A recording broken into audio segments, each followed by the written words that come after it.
I stood behind the counter of my cozy vintage bookstore, carefully arranging a display of first-edition novels. The familiar chime of the bell above the door broke the quiet, and my stomach sank. I'd recognize those polished leather shoes anywhere. Michael. My brother strolled in with the same smug swagger he always wore, like he owned the place. Technically, he believed he did. Still pretending to run a bookstore, Sarah? His voice was thick with mockery as he scanned the space, curling his nose at the mingled scent of aged paper and fresh espresso. When you said you were leaving your cushy corporate gig to chase a dream, I expected. I don't know, something a little less tragic. I inhaled deeply, steadying myself. 5 years ago, I had left a 6-figure position at our family's real estate development firm. Dad had called it a waste. Mom hadn't hidden her disappointment. Michael? He never passed up a chance to rub salt in the wound. What do you want, Michael? I asked, though I already knew the answer. He never came by unless he had an agenda. From inside his tailored suit jacket, he pulled out an envelope and casually dropped it onto my antique counter. Your rent's going up, again. Just adjusting to market rates, you know.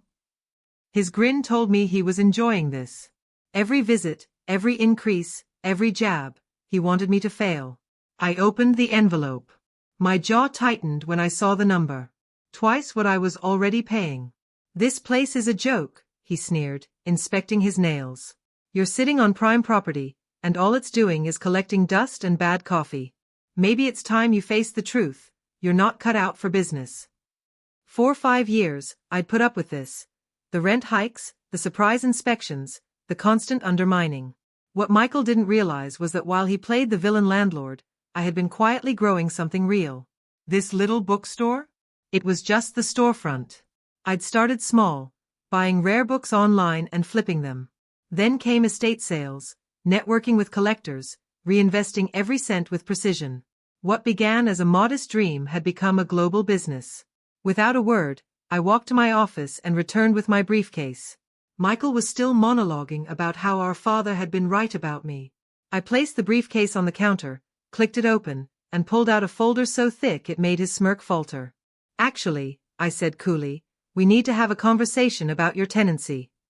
He laughed, loud and patronizing. What tenancy? I own this whole building, Sarah. Don't let all these dusty books confuse you. I spread the documents out in front of him. Property deeds, legal transfers, every signature in place. You did own it, I said. But as of 9 o'clock this morning, it's part of Vintage Ventures LLC. He blinked. What the hell is Vintage Ventures? My company. His keys slipped from his hand and clattered to the floor. That's not possible, he stammered. The sale was private. An investment group. Yes, I said, smiling. Mine. You really should pay more attention to the paperwork, Michael. His expression shifted wildly, from disbelief to rage to something new, fear. He grabbed the documents, flipping through them in panic. This is fake, some sort of trick. No tricks. While you've been busy mocking me, I've been building an empire. One book at a time. I calmly returned the papers to my briefcase.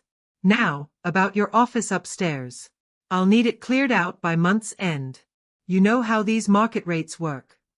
All the arrogance drained from his face, replaced by a look I'd never seen on him before, respect, edged with fear. Sarah, maybe we can talk about this. We just did. I turned back to my display of first editions. Leave your keys on the counter. As he stumbled toward the exit, I called after him. Oh, and Michael? Be gentle with the door. It's antique. Unlike you, I actually own it. The bell chimed as he left, and I allowed myself a quiet smile. This was just the beginning. Phase 1 was complete, but there were bigger plays in motion. My phone buzzed with a message from my broker. Offer accepted. Madison Avenue property. My grin widened. That building? The headquarters of our family's company. Michael had no idea what was coming next. The news traveled quickly. Within hours, my phone was swamped with calls and messages. Mom sent a carefully phrased text warning me about impulsive moves. Dad left 3 increasingly furious voicemails. Even Emma, my peace-loving younger sister, called to warn me that I'd declared war. But this wasn't war. This was the next chapter of a story I'd spent 5 years writing in secret. That Monday morning, I walked into the shop and found my father waiting. Alexander Bennett, real estate mogul, family patriarch, standing among dusty bookshelves and antique reading chairs like a lion in a tea shop. "You really made a spectacle with Michael," he said. "No greeting. Just disapproval. I taught you better than this kind of petty revenge." I set my coffee down and met his gaze without flinching. "You always told me business is business. I'm just following your advice." "This isn't business," he snapped. "It's a tantrum." "No, Dad. It's me proving I can succeed, not because of you, but in spite of you." I stepped behind the counter, letting it act as a barrier between us. "You said I'd come crawling back within 6 months. Remember?" His jaw tightened. "I wanted to protect you." "No," I said evenly. "You wanted to control me. Just like you're trying to do now." I turned my laptop toward him. A stock ticker ran across the screen. Bennett Development's share prices had been sliding for 3 straight days. "Since word got out about the sale, your stocks dropped 15%, I said. "Investors are uneasy. They're wondering what other assets might slip through your fingers." His voice went low and dangerous. "Is that a threat?" "It's a fact. Just like the fact that I now own the building your company operates from." He paled. Slightly, but I saw it. "You didn't know yet?" I tilted my head. "Paperwork finalized this morning." His fingers curled around the counter's edge. "What do you want, Sarah?" "I want what you never offered me. A place at the table. Respect. Recognition." I shut my laptop with a quiet finality. 4 years, you and Michael treated me like I was invisible, like I was the weak link. The sister who couldn't handle the family legacy. The disappointment. "So this is about payback," my father said, voice cold. "No," I replied, a calm smile spreading across my face. "This is about business." His own words, thrown back at him with precision. "Nothing personal, right? Isn't that what you used to preach in every meeting?" He straightened his tie, trying to regain composure. "Just tell me your price." "For what?" "For all of it, the complex, the headquarters. Whatever this is, whatever power play you're running, let's end it. Name your number." I couldn't help the laugh that escaped me. The sound echoed between the shelves like a victory cry. "I'm not selling," I said. "In fact," I reopened my laptop and pulled up a new file. "I'm still buying." His eyes narrowed. "Your shareholders are panicking, Dad. The stock's unstable. And my company, Vintage Ventures LLC, has been quite active." He leaned in as the screen filled with data. His face paled as the realization hit. In the last 12 months, under layers of shell corporations and carefully structured deals, I'd quietly acquired almost 30% of Bennett Development shares. "That's not possible," he whispered. "We would have caught it. Like you caught me buying your building?" I said evenly. "You were so busy looking down on me, you didn't notice what I was building above your head." At that moment, the bell above the bookstore door rang again. Michael entered, his face pale and jaw clenched. "We've got a situation. The board, they've called an emergency meeting." I calmly closed the laptop and gathered my things, slipping them into my briefcase. They must have heard about the no-confidence vote. They're not thrilled about the sudden shift in asset control. I brushed past them both, pausing at the door. "You might want to hurry," I said without turning. "Wouldn't want to be late for your final board meeting." As I walked away, I heard my father's voice, smaller and more fragile than I'd ever known it. "Sarah, wait." But I didn't. I'd waited long enough, waited 5 years, quietly planning, being underestimated, growing my business one book at a time, one share at a time. Now it was their turn to wait and watch. My phone buzzed as I reached my car. "Broker, board meeting in 1 hour. All set." I smiled to myself as I slid behind the wheel. Phase 2 was underway. And this time, I wouldn't be sitting silently in the corner. I'd be leading from the head of the table. The boardroom of Bennett Development hadn't changed in the 5 years since I'd last stepped inside. The same heavy mahogany table. The same leather chairs. The same panoramic windows offering a view of the skyline. But this time, I wasn't the quiet daughter seated at the edge with a notepad. This time, I was the one in charge. As I entered, board members shifted uncomfortably in their chairs. My father and Michael sat at the far end, looking 10 years older than they had the week before.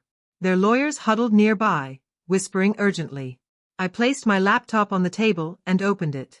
As majority shareholder of Bennett Development, I said clearly, I'm officially calling this meeting to order. Michael shot to his feet. You can't be serious. You can't just. Actually, I can. I nodded to my legal team, who began distributing documents.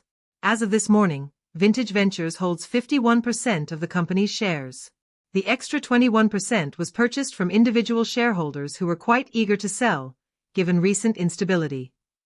My father's expression drained of color. The family trust, he said hoarsely. Those shares were locked.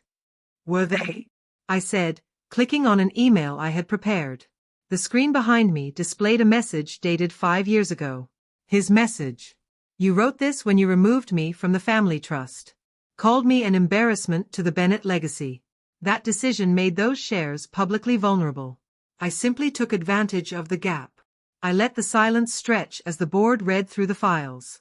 Their expressions ranged from stunned to impressed. I had done everything by the book. His book. Michael leaned forward, stunned. Your first move was the bookstore. You knew buying it would cause uncertainty in the market. And when investors get nervous, I continued for him, they sell. A basic principle you taught me. Strategic manipulation. A board member spoke up, eyebrows raised. So the vote of no confidence. Was that you? I gave a small nod. Just a suggestion. A whisper in the right ears. It was remarkable how quickly loyalty vanished when people sensed they'd been outmaneuvered. What are you after? My father asked at last, his voice stripped of its usual strength. What I've always wanted, I said, standing. Control of my own future. I walked slowly around the table. For years, you two treated this company like a private game, ignoring innovation, resisting progress, clinging to ego and tradition. I pressed a button on my laptop. The screen changed again, this time, displaying a comprehensive 5-year plan. Bennett Development is going sustainable. Green materials. Eco-conscious designs. Community-first development. Michael shook his head, appalled. You'll ruin everything we built. No, I said firmly. I'll rebuild it into something meaningful. Something that lasts. I turned to the rest of the board. Anyone who wants to be part of this new future is welcome to stay. Those who don't, your severance packages are in the folders in front of you. One by one, heads nodded. These were business people. They knew when the tide had turned. Then I looked at my father and brother. You two have a choice. Stay and work under my leadership, or walk away. But either way, your days of undermining me are finished. My father rose slowly, fixing his tie again out of habit. You played us perfectly, he said, and for the first time in my life, I heard something like pride in his voice. You're better at this than we ever were. I know, I said softly. I always was. You just refused to see it. He nodded once, then walked out without another word. Michael followed, but paused at the door. That bookstore, it was never really about the books, was it? I smiled. The books were real. But every empire needs a cover story. Then, just as he turned to leave, I added, oh, and the rent on your office just tripled. Market rates, you understand. The door clicked shut behind them. I took a seat, his seat, at the head of the table. On my laptop, I pulled up the live feed from the bookstore. Morning light poured through the windows, illuminating the warm glow of wood shelves, cozy corners, and the coffee bar where it had all started. Every chapter had led to this. And the story wasn't over yet.